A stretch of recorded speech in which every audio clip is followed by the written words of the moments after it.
I have three things I'm going to talk about today. I'm going to talk about XRP and the settlement talk.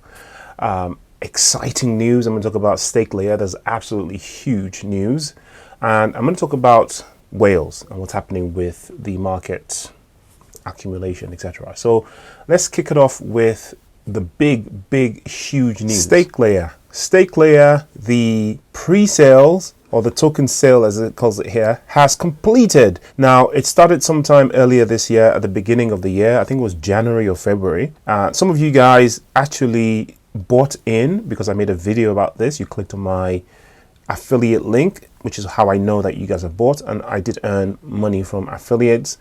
But I am excited because unfortunately you can't buy more, because if you haven't bought now, you have to wait till the listing happens before you can buy in.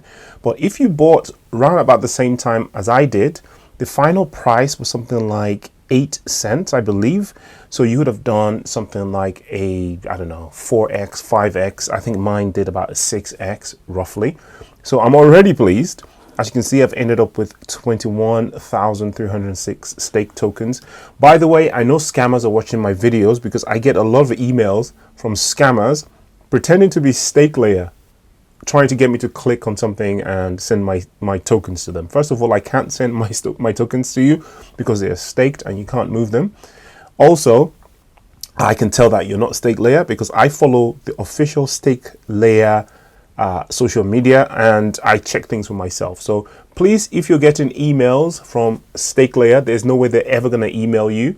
Never respond to those emails. Always check the website for yourself. Check their official social media account. Also, there's a social media account I'm going to show you in a minute or in a different video that have kind of like assumed the Stakelayer identity. But if you look at the Stakelayer is stakelayer.io. They are Stakelayer LO. Also, they're not verified. If you look at their social media account, their followers are not that many and they're not verified, and they were set up this year. But the official Stakelayer was set up a long time ago, right? Compared to them. So be very, very careful. But we are now awaiting the release of the tokens. The tokens will probably be listed in one of the exchanges. I'm not expecting anything big in the beginning, which is actually good. I don't think they would go to Binance or Coinbase, because if they did that, it would be too early. People would dump. I'd be happier to see them listed on a small exchange with small liquidity, so that if they were to get a proper exchange listing, it would be when we're in the full bull market, right? Sometime next year would be ideal, maybe Q2 or maybe even Q3 of 2025. That would be absolutely ideal, and the stars will align at that point for it to go absolutely ballistic. No financial advice, do your own research. So you've missed the pre-sale, unfortunately, but if you've clicked on my link, then, you know, some of you got frustrated thinking, when is the token release? When is the token release? But if you look at the roadmap, right, they did say it was going to happen in Q4, and we've only just started Q4, and now there's the official launch of the Bitcoin risk-taking L2 solution on the mainnet, marking the project's full operational status. So, man, this has the potential to be so massive. I'm looking either at a complete flop, or because it's the only one of its kind, and what it's trying to do, even though I don't fully vibe with, but this is the kind of thing that creates a lot of FOMO, and I'm expecting retail FOMO, especially, you know, the people that are usually FOMO into things like memes and all that. When alt season kicks off and people have to stake, people are going to FOMO into this so hard. Also, there's going to be a lot of people with a lot of Bitcoin, a lot of ETH, a lot of all that sort of stuff, and they're going to be able to restake that on this platform. So, epic news, super excited. The second thing I want to talk about is whale accumulation.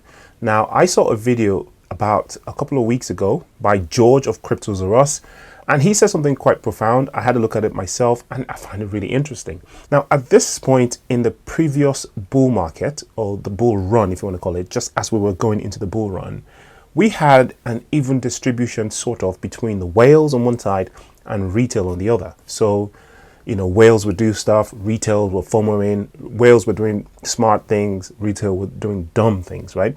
So we had this dynamic where, you know, whales will move the market, They'll, wipe people out and do all that sort of stuff. And, retail would do the FOMOing up, whales would dump on us and liquidate people, whales steal your money. So we had this massive move of money from like retail and dumb money into, the whale pockets, right? But something has happened where the new whales have come to replace retail. So you now have the old whales who are still there, but their dominance is being reduced by the new whales. And the new whales are kind of replacing the retail market.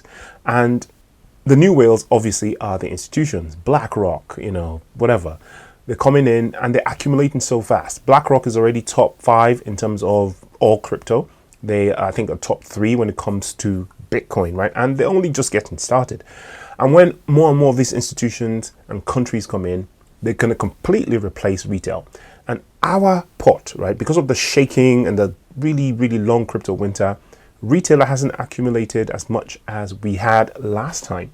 So we now have the old whales, the new whales, and retail, not so much, right? So when the FOMO begins, now we have to deal with the old school whales, we have to deal with the new whales. But I think the old whales are going to be a little bit more careful now with the dumping, because if they were to dump on us, retail didn't used to have the funds to take advantage of some of the dumping, and we were a lot more emotional then, and they could manipulate us a lot more. I think moving forward, the old whales are not going to be able to manipulate the likes of BlackRock and Fidelity, and they'll be more careful with their dumping. So if they were to dump the same way that they used to dump years ago, well, BlackRock would just eat it up, and we might not see the effect. So in a way, these new whales, even though they are eating our lunch, they might be protecting a lot of people from being wrecked and liquidated moving into the bull run. It's just something to think about. The third thing I wanted to speak about was XRP. So Ripple versus SEC, settlement can still happen within 14 days, right? First of all, I can't believe we're still talking about this, settlement, blah, blah, blah, may or may not happen. It just seems so dumb that this is still a thing, right?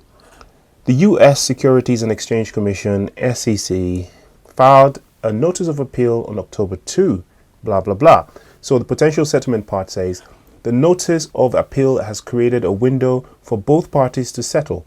As crypto expert Brett Yada Yada pointed out, the SEC and Ripple have 14 days from the filming date to negotiate a resolution before the formal appeal is submitted. Brett noted that the settlements are common in litigation, especially when both parties could benefit from resolving the dispute quickly. Should a settlement be reached during this period, it would eliminate the need for further legal proceedings. Ripple executives, including CEO Barrett Gardenhouse and Chief Executive Officer Stuart Alderati, have expressed disappointment with the SEC's decision to continue the legal battle. Alderati referred to the SEC's strategy as litigation warfare against the cryptocurrency industry. Garlinghouse also expressed anger and reaffirmed his commitment to fight the lawsuit, arguing that the SEC should not continually act without recourse or consequence. Although Ripple's executives have not publicly expressed a desire for settlement, settling with the SEC could significantly benefit XRP. Yada, yada, yada. I'm sure you guys have read all about it, heard all about it. Now, the point I want to make is this. The SEC just might be playing exactly what Garlinghouse said, litigation warfare. So say, for instance, now with their ability to appeal, maybe they know that they're going to go nowhere with their appeal, but they appeal anyway, knowing that it gives them more ammunition and bargaining power, because it, first of all, irritates us, the XRP community, it irritates Garlinghouse and Ripple, and it frustrates us and puts the cards, it puts more ammo on the table for the SEC. Because now if they go to negotiate, the SEC can squeeze out a settlement from Ripple, whereas before, it was sort of like a flawless victory. Now, they're like, okay, we've lost anyway. What else can we do? We have this one thing that we can use, and they just throw it in. Why not, right? So the SEC is just basically doing all it can, using all its last tools to try and squeeze out maybe some money from Ripple. And to be honest with you, I can see Garlinghouse just, we're so close to the bull run now. We can't afford to have legal stuff still around by 2025. Tell you what, let's just bite the bullet. Let's pay the SEC what they want, or whatever the agreed amount is. Everyone goes home. We're going to make it all up in the run anyway. this is what I think the SEC is doing. I don't know what's going on in the background. I don't think anybody knows, but it just seems a little bit frustrating, a little bit silly. And I think this is the exact reaction that they're trying to elicit from us. They're trying to rouse up a bit. They're trying to get people frustrated talking about it, so that, the leadership at Ripple would just be like, you know what, pay these guys, let's get out of here. Won't be surprised to see that in the next 14 days, just like the article said. In the meantime, none of what I said today is financial advice. Do your own research. And I'll see you again very soon, because of course I'm back in my office. Peace.